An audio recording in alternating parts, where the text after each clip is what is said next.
Hello and welcome to another episode of the Unscripted, the official Michigan State podcast of the Field of 68.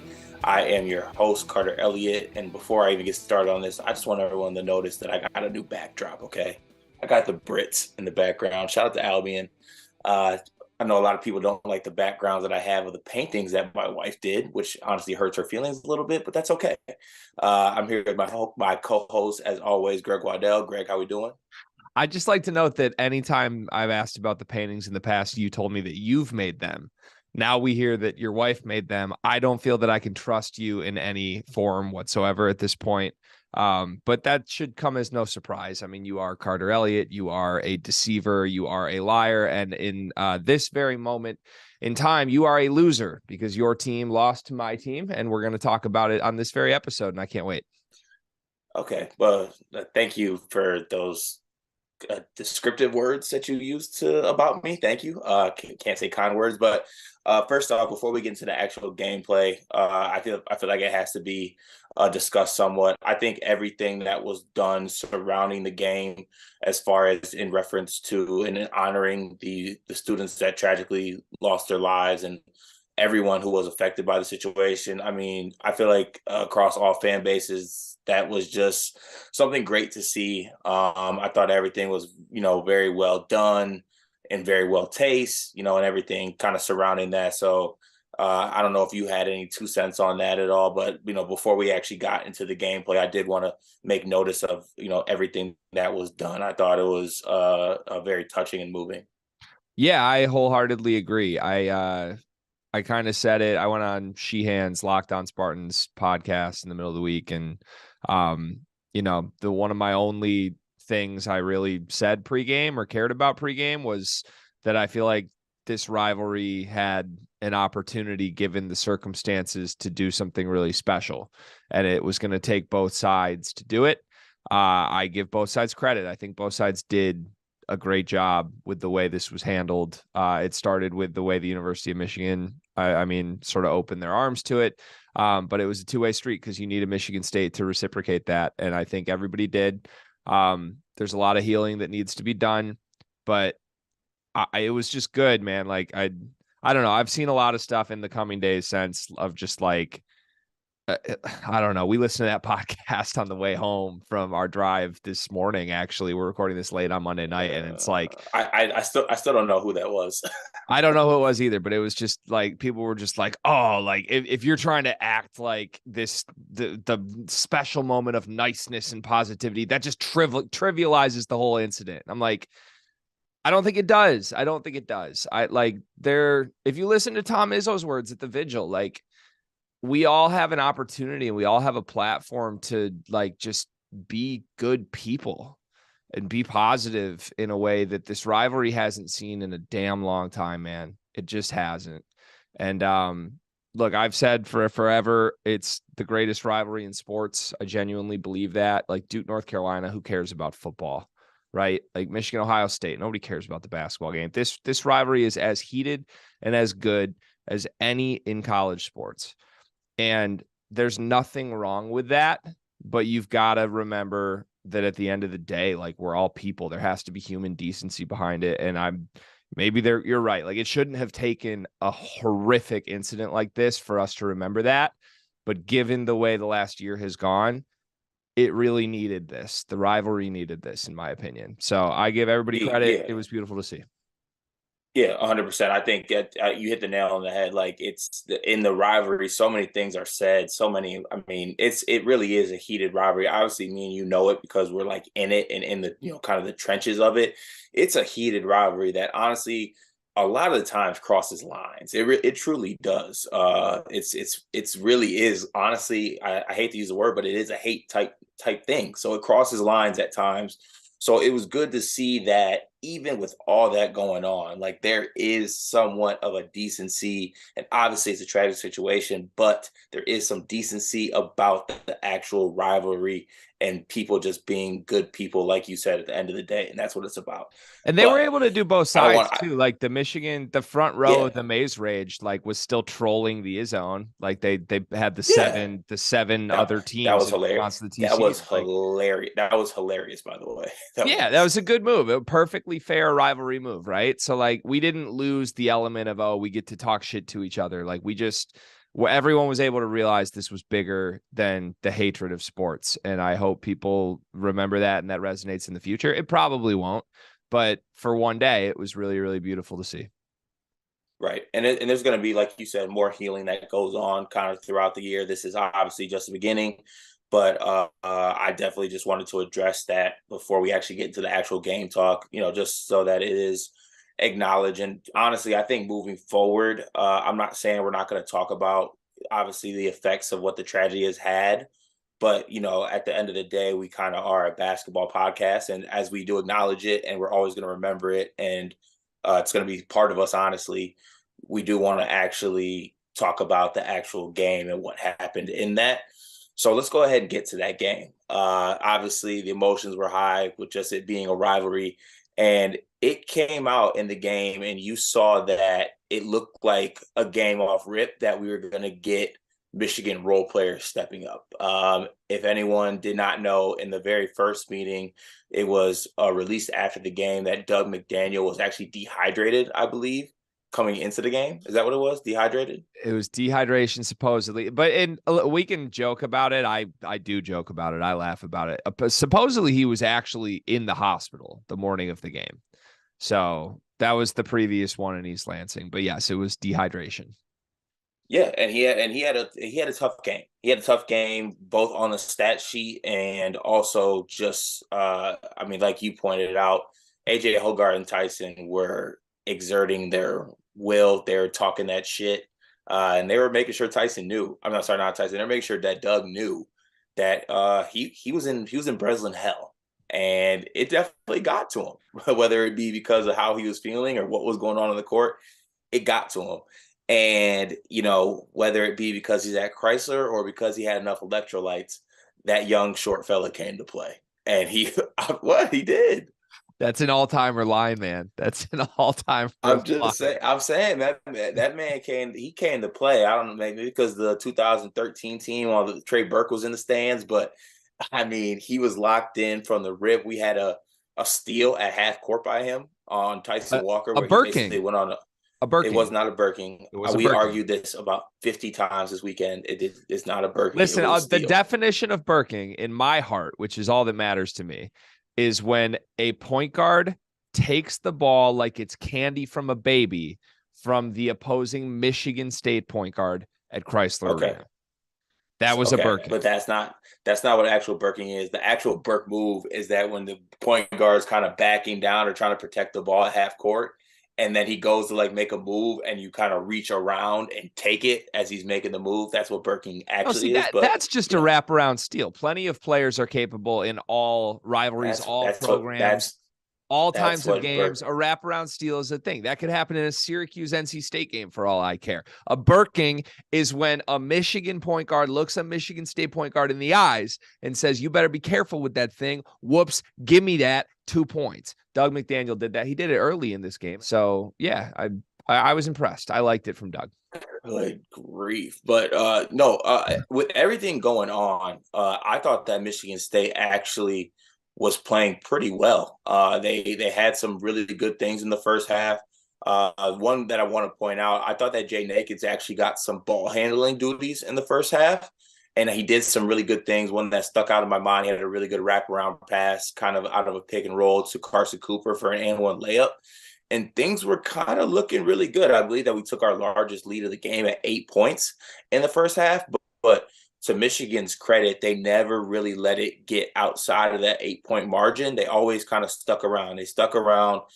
It teetered between 8, 6, 4, kind of in that range for the most part of the game. And it really was actually a good game to watch as far as two teams going back and forth, especially compared to the first game where neither team could hit a shot. You were getting guys hitting shots. Some guys that don't normally hit shots, like Joey Baker was knocking down shots. Joey Hauser was playing well compared to the first game where he didn't have such a good game. So I thought the teams were kind of really going at it, going head to head in the first half and a little into the second half. What was kind of your interpretation of that? Yeah, I thought Michigan was really lucky and fortunate to be in a close game at halftime. I think they were down 3 points. I thought Michigan State played a very good game. And that's in contrast with how I thought Michigan State played the first game in the Breslin Center. Even though they won that game, I thought Michigan State played pretty poorly in that game. They just played less poor than Michigan. This time, I thought Michigan State came out firing in a lot of ways. A lot of guys were really good. Joey Hauser was making shots. Tyson was making shots. You had Malik Hall making a lot of noise in the first half. And I know there's a lot of sort of just like, Malik Hall kind of goes a couple games without a good game. Then he has a great game. Like that's sort of been his story. It seemed like that was happening. Jaden Akins was doing things. He had the dunk. That was huge. Ooh, that dunk was tough. It was nice. This was like a game. I think I said it to you on the drive home today. Like in the moment, I didn't realize it as much, but like there were a lot of highlight plays in this game. Like this was, as much as we joked about how bad these two teams were the first game and it was ugly basketball, like these teams played, to me, two of their most aesthetically pleasing games in this game, and it made it really fun to watch. It was a game both teams could have ran away with. Michigan State did kind of let Michigan hang around in a way that I think they could have pulled away larger. A couple things to me that happened to do that. One, the center play is so bad. And I know everybody listening to this knows that. But, Madi just can't catch a ball and he can't dunk a ball. I don't know how you play him when he can't do those two things, because that's all he can do when he's good. And he can't even do that right now. Kohler and Cooper, like, I do think there's some backup quarterbacking happening from the fan base right now of like, well, Madi's so clearly not the guy. We got to play these guys. Like, all that's going to happen if you play Kohler and Cooper is you're going to notice their flaws more because those guys aren't good either. So there isn't a good answer there. Izzo, I think, settled on the right answer, which was small ball in the second half of the game. And even that killed them down the stretch. So I don't know what you're supposed to do with that, but that definitely let them hang around in the first half. Also, I kept saying this to you like in person. I kept like literally loudly yelling it. Every time you guys would get up 8 points, someone would just take a long two with like 27 seconds on the shot clock and miss it. And that was everybody. Like Malik Hall did that. Jaden Akins did that. AJ Hoggard did that. So, like, I know Michigan State makes those shots a lot. They're probably the best 2-point shooting mid-range team in the country, to be honest with you. But, like, it's just, those are horrible shots. Like, end of the shot clock's one thing. 27 seconds on the shot clock, and that's a shot, is the type of thing that lets a bad team hang around in the game. And that's what they did to me. Michigan capitalized and made the little run at the end of the first half. And then I thought Michigan was stellar in the second half, where they played pretty poorly in the first. Yeah, and I saw a lot of people kind of pointing to Michigan State's defense as kind of letting them down. Sometimes guys just play well. I thought that Michigan was just really executing well offensively. Like I haven't, at least me personally, obviously you watch a little bit more Michigan than me. I haven't seen Michigan click like that offensively as a whole, as a whole team. I think playing well. I think Jet was a little bit off, but he still got his numbers before he had to go out with that ankle injury. So you were getting contributions from guys like Joey Baker and guys like Doug McDaniel. Kobe Buffkin was playing pretty well. Hunter started to assert his will a little bit in the second half. So it was kind of a testament of not necessarily us playing awful defense, but Michigan was playing pretty good offense, I thought. And also credit to Juwan Howard and his coaching. I thought the move to go with Terrace at the 4, which he's done at some points this year, I mean, it paid off for them immensely because Terrace was able to just use his grown man 270 pound 6'10" frame as a true freshman, and there's not much that Joey Hauser can do with that, to be honest. I mean, some of the fouls, what I will say is that some of the fouls that were on him, I think that you got to foul him and you got to make a 32% free throw shooter go make 2 at the line. I thought they allowed him to get too many and ones. Madi in particular, I thought was pretty soft with the fouls that he was giving, which led to him fouling out of this basketball game. But the fact of the matter is we kept it within like that. We kept it as like a 6-point lead for most of the game. And then Michigan made a little bit of run. They took a lead. But with all that said, 2 minutes left, Tyson Walker hits a 3 to tie the game at 72. And it was cold-blooded. And honestly, I was feeling great at that point. And then honestly, we got out-talented, NBA draft pick. I don't know. I mean, Kobe hit a big shot, Hunter hit a big shot, and Terrace asserted his will physically on our small ball lineup. Yeah. Yeah, I don't know that I'd call it out talented. I think I drunkenly said that to you at the bar in the moment when Kobe hit that shot just to shit talk you, but I don't know. Sometimes shots just like go in and sometimes they don't. Like Michigan's lost 10 games this year essentially in that exact situation. It's a tie game with 2 minutes left, and that shot by Kobe was a horrible shot. They got nothing. They had a possession going nowhere, and then Kobe made a shot he misses 6 times out of 7. And it's awesome he made it. The next set, I mean, Hunter was wide open. Doug hit him on the pop. So, like, that was a great shot. But I don't know. Like, Michigan's always had the talent. Like, that's never been a problem. I think the exciting thing as a takeaway from this game for Michigan fans and for me personally, because I desperately need a light at the tunnel. I told you after the game, I've never needed a game more than that, just for my soul, for morale. I've been so down in the dumps this year. I needed to see one go through the hoop. And I didn't realize how much I needed it until I'm down 8 with 2 minutes left in the first half, and you're high-fiving Michigan State fans at a Madison, Wisconsin bar. I needed that shit. So the exciting part about it now, 2 days removed, though, is that you saw the future of Michigan to me. Like this, I keep talking about it. It's the Hunter Dickinson era. And you got to give Hunter credit. He hit the 3. I thought he was really unselfish passing out of double teams in this game, and he got other guys open looks. Part of why everybody else played well was because Hunter was doing a good job, like playing through Hunter, but then letting other guys make the plays. And this game to me was about Doug McDaniel, Terrace Reed, and Kobe Buffkin. That's the future of Michigan basketball. Like Jet did get his numbers. Jet was really bad in this game compared to other Jet games this season, in my opinion. I thought Hunter was quiet. Like this is by far the quietest Hunter's been in a Michigan win against Michigan State. So like this was about 3 guys who all could be back next year. I know Kobe is flirting with a first round grade, which is insanity at this point, but like the future of Michigan is Doug and Terrace Reed. And for Terrace, a guy who has been in and out of the lineup, essentially just a backup center all season long, for him to have come on in the way he did the last couple of weeks, leading and culminating into this moment where he really physically just dominated Michigan State.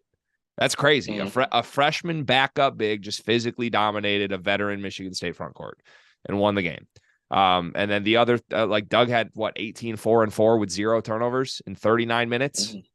I mean, that's and Doug's not even the first story of the game, but you've got a true freshman 5'11" point guard against a vetty Michigan State backcourt doing that. Like that is some shit you can build around if you're Michigan. And God forbid if they do get Kobe back, like all of a sudden I love that core of 3. So I'm glad it was those guys that earned this. It would have been less satisfying to me if it was like Hunter and Jet, honestly. Mm-hmm. So like that's meaningful to me. But for Michigan State, like it doesn't really change anything. Obviously, you want to beat your rival, but we've said it since the start of the year. Like these 2 teams were really likely to split. Yeah, but so I was in, obviously, we talked about it pregame. I was in on the split. But the way the game shaped up and where we had the game, it hurt. It should have been. I thought that we had a chance to pull away when we were at that 8-point mark.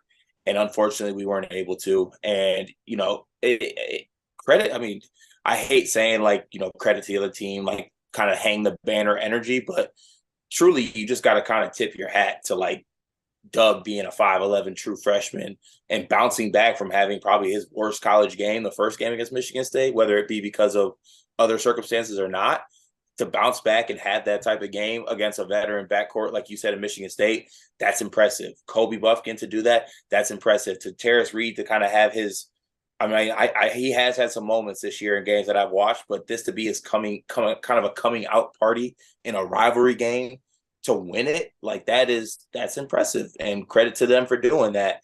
Obviously, it sucks that Michigan State lost this basketball game.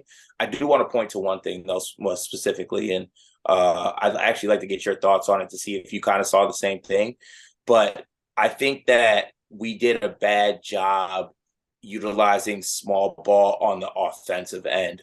I thought that Malik Hall actually shot the ball pretty well from 3 in this game. And I thought he had some opportunities to shoot some ones on the other end and hesitated and took tougher shots. I don't know if we necessarily did what we had to do on the offensive end, because we know on small ball we're going to lack in things such as defensive rebounding. Like Joey Hauser has done better than we could have imagined this year as a defensive rebounder, but at the same time, he's not a great defensive rebounder. And when you have Terrace Reed and Hunter out there, it's going to be tough to get rebounds. So I think that you got to know that what we're going to lack on the defensive end and small ball and rebounding, you got to be able to take advantage of it on the offensive end. And I don't know if we necessarily were able to do that down the stretch. And I don't know if you feel the same or not. I think I do. But I don't know. I don't know what I would say the why for that was. Like, I think they could have taken more advantage of the small ball, but I think it's also easier said than done because I genuinely think Terrace Reed is a pretty close to elite defender already. You might disagree with me on that, and I'm happy to have that conversation. Yeah, elite's a stretch, but he is, for his size and like, you know, everything that people say about him being a bigger player, he has low key amazing feet. Well, that's like the thing is, and offensively, he can guard the perimeter. Like at this point, like we're going on. I don't think that we took enough advantage of it. Like I thought that we kind of bailed him out from having to move his feet defensively.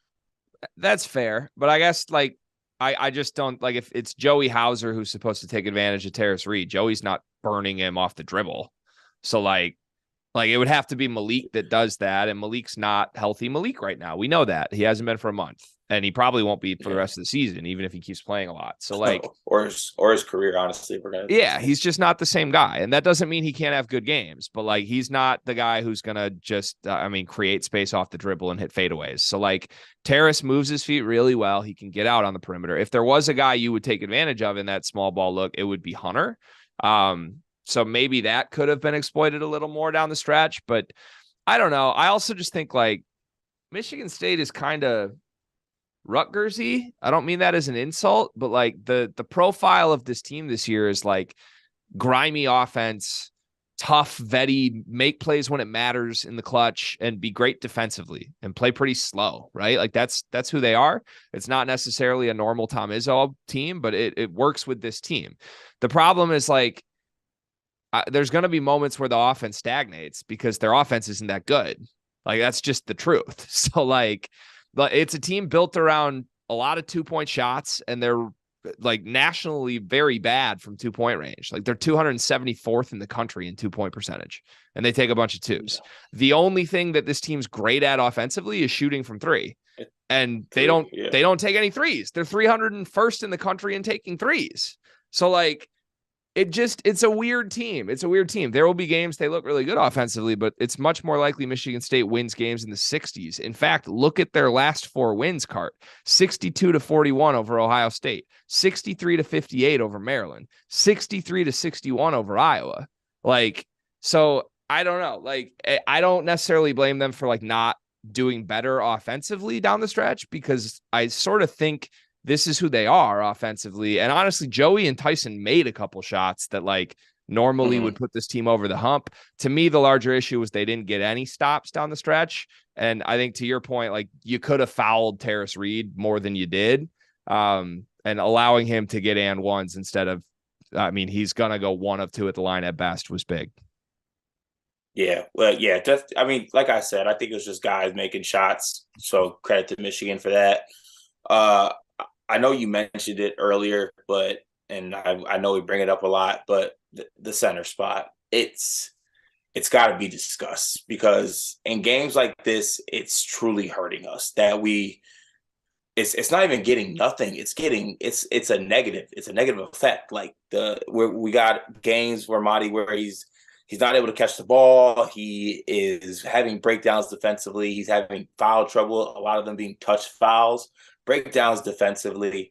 And unfortunately, it's kind of sad to see. I think he's having sort of a breakdown of confidence at this point, not necessarily saying that like a confident Madi is someone who's going to do something like special, but there was a point in the year where I thought he was believing in himself a little bit more, and at least able to like catch lobs offensively and be a threat to be a really good rebounder. Like the fact that we're playing Madi 21 minutes, and I don't want to be mistaken here, I think I have it on my phone, I think he gave us 3 rebounds. Two rebounds. Two rebounds. He had more fouls than rebounds. He had more fouls than points. I mean, he had more fouls than anything. Like it's just bad. It's bad, and I think we need to. I think that Michigan State fans, I think the staff, I think Body himself need to expect a little bit more out of him. Like that's bad, and it's not just this game. It's starting to become a habit, and I don't want to harp on a certain player as much, but there's a pattern there of this play. Yeah, there is. He has won a game in his last 7 games with more than 5 rebounds as a starting center. And he has 1 game in his last 5 games or 7 games. As a starting 6'10" center who is athletic. Yeah, not great. Like that's not good. It's not good enough. I have a really hard time with it because like objectively, obviously, anytime you have this conversation, it's really hard not to just like completely shit on the kid and state the obvious, right? I don't think that's fun to listen to, and I don't think it's necessarily. Yeah, it's not. Yeah. I also don't think it's necessarily fair to anyone involved. Like we all know Marty's really, really bad, and it's not changing. So then, like to me, the conversation needs to become like, is there something we can do about this? And like, could you start Jackson? Maybe. Like, could you start Cooper? Maybe. I don't know. I don't think that changes anything. You know? Yeah, like, that's the thing. I think we just gotta. This is what it is. I don't think. I guess I would only push back on this. I don't think Mady Sissoko is capable of more. And now that does come back to I'm shitting on the kid, but like to me, the reason his production has dropped off is not because like he's in a mental funk or he's lost confidence. Like to me, the reason that he's dropped off is because he's gone from playing Buffalo center and Oakland center and Brown center to Zach Edey, Cliff Omori, Julian Reese, Zed Key, and Hunter Dickinson in 5 straight games. Like he's not good enough. He's not good enough to keep up with that. And we knew that going in, and it's very clear now. And like he's a MAC level center. He just is. Like the recruiting rankings were super wrong. He hasn't developed. And that's why we all thought it was absurd that we were going into the season banking on this kid. So victory laps from the Champions Classic aside, this looks really stupid in hindsight because the rest of the team's really good. Like I said, I still think Cooper's showing some things. I don't think Cooper I don't like the like Cooper needs to start. Cooper needs more minutes dialogue. I'm fine with saying that in premise, but I promise you if Cooper plays 22 minutes a game, like we're just going to find things to nitpick about Cooper. And maybe if you want to make the argument that like it's good to let Cooper play through mistakes because of his future, like we'd rather have Cooper on the floor for 22 minutes and learn in the fire so that next year he could be a guy.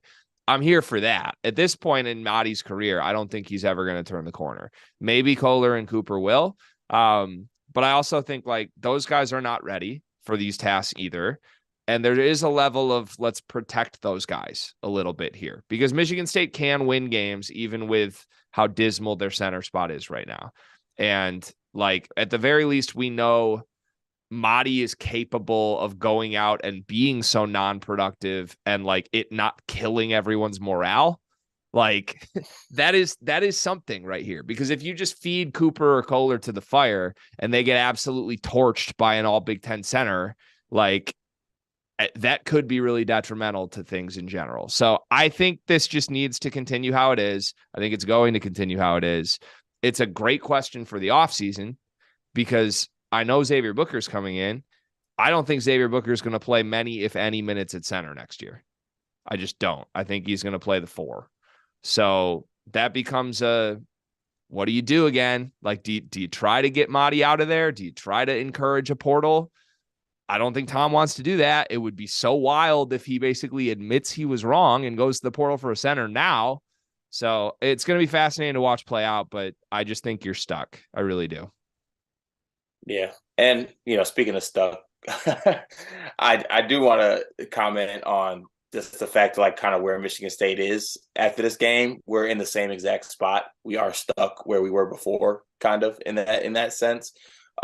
Losing the game sucks, obviously, but We still got some games ahead of us. That game doesn't necessarily, if you want to look at like tournament projections or things like that, like that game's not taking us from a I don't know, a 6-5 seed to a 8-9 seed or a 7-8 line. Like we're at the exact same area kind of that we were before that game. We're just now 1-1 against our rivals when they had a chance to go 2-0 and actually put Michigan's tournament hopes to bed.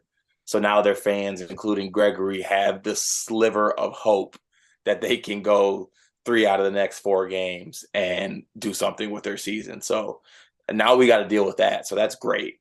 Hey, 3 of 4 can happen. I'm just going to say that. Like, this isn't a Michigan show, but Michigan's next game is at Rutgers without Caleb McConnell and without Mawot Mag. We just saw that Rutgers team. They're pretty bad right now. That's a winnable game. Then you're home against Wisconsin. That's a winnable game. Then also, if you get to a spot where there's 1 week left in the season and you just need to steal one at Illinois, at Indiana, like that's not likely. But I have things to play for, my friend. And had your team just ripped my soul out, just held on to that 8-point lead, just coasted to a win, I would not have things to play for. So for that, I thank you. It would have been great to see. I'm stealing this back from you. Can I say something out loud about Tom Izzo though? Yeah.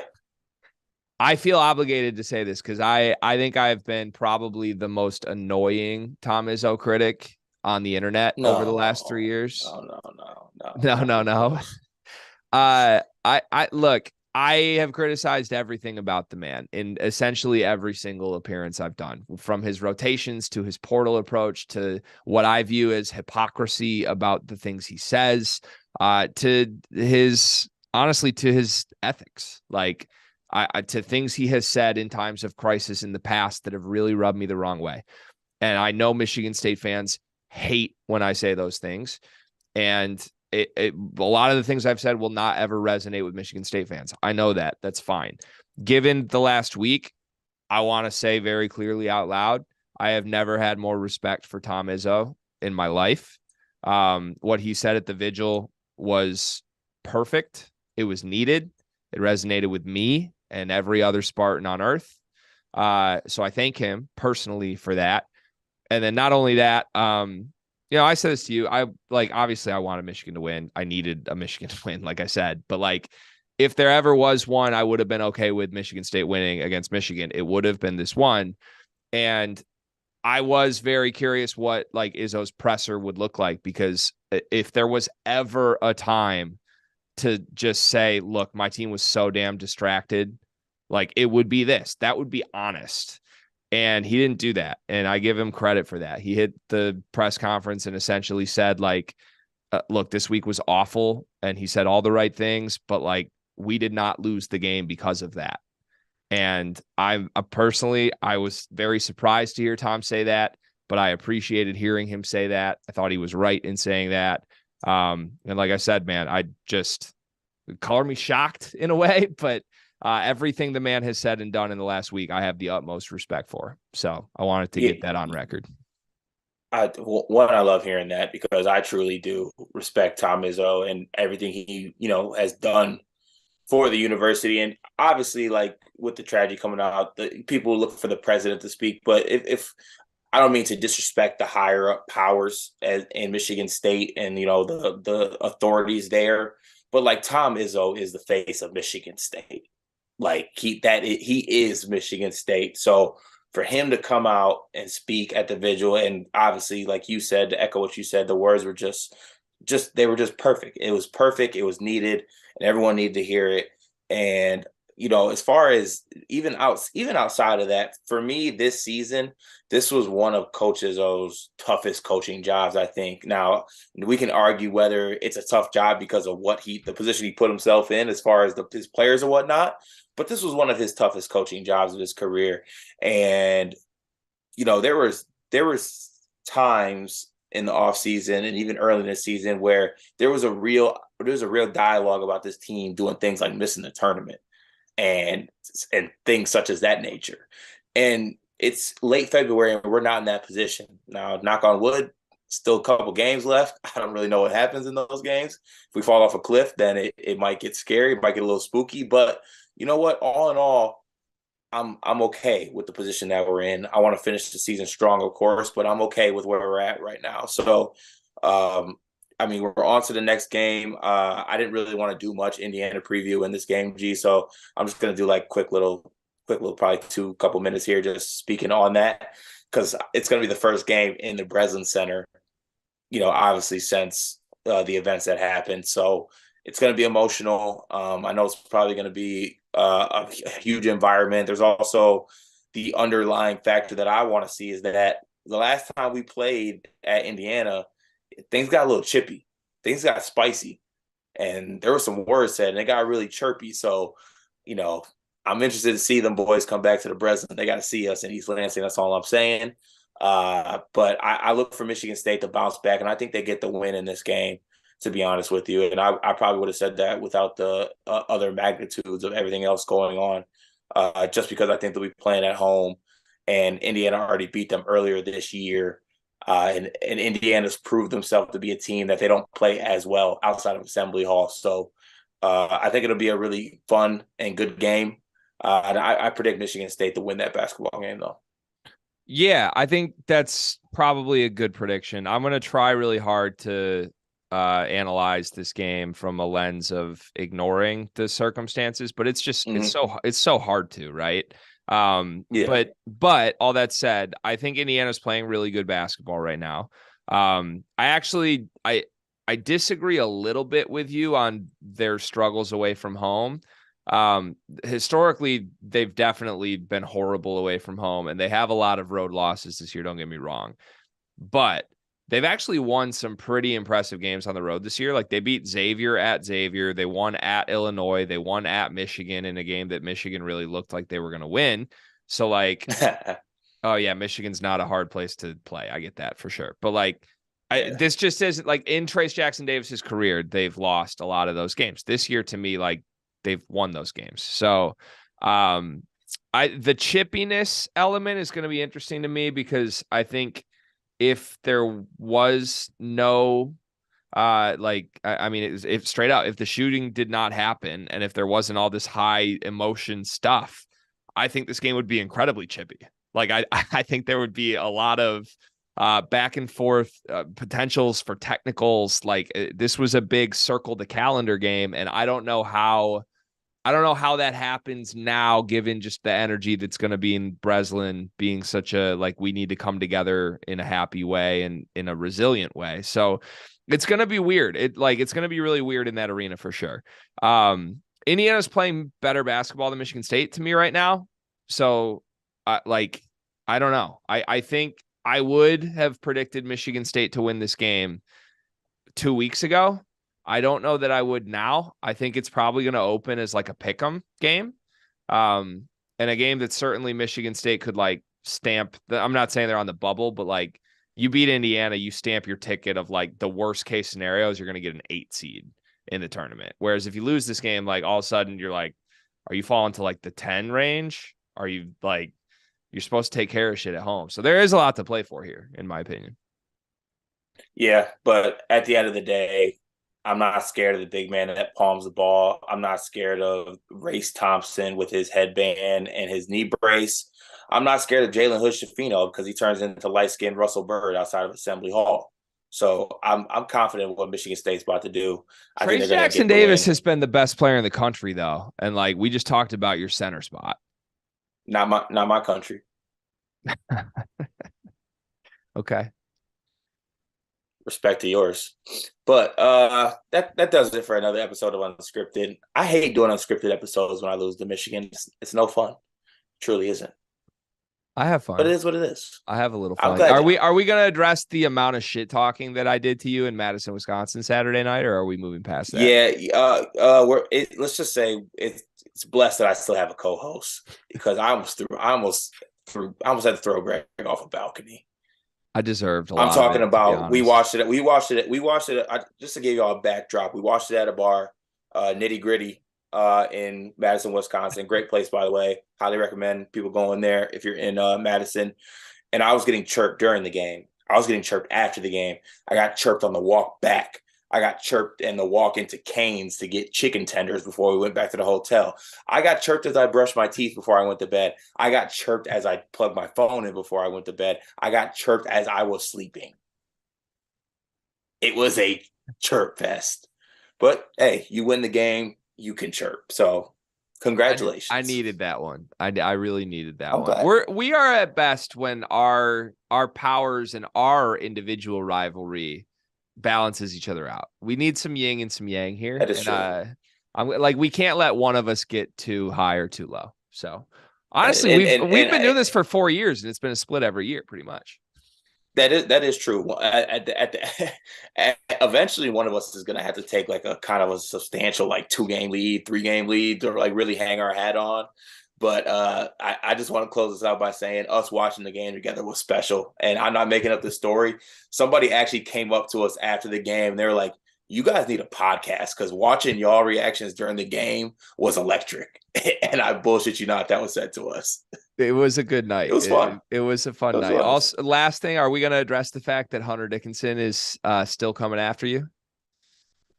Yeah, I mean, he won the game, so he's been so not only am I getting chirped by Greg, I'm getting chirped by Hunter as well. And you know what? He won the basketball game, so he can talk. I can't say anything. I love that. I just realized you're in the sad boy hat right now too. Yeah, I think I don't even know what it's. I think it says. Yeah, it literally says "sad boys" on it. It's a nice touch, my friend. Just know that all of the chirping aside, I would give anything to have my basketball team be your basketball team right now, safely in the tournament. Looking at another round of 32 exit, I would take that every single day of the week right now. Just when you find yourself complaining about your center putting on ski mask and things like that, just realize the center you have. It could be worse. Okay, that's all I'm saying. That'll do it for another episode of the Unscripted. I am Carter Elliott, the Michigan State loser in this situation, and this is Greg Waddell, the mutant that is a Michigan State and Michigan fan. So he's happy either way, I suppose. Be sure to like, subscribe, comment, and we will see you all in the next episode.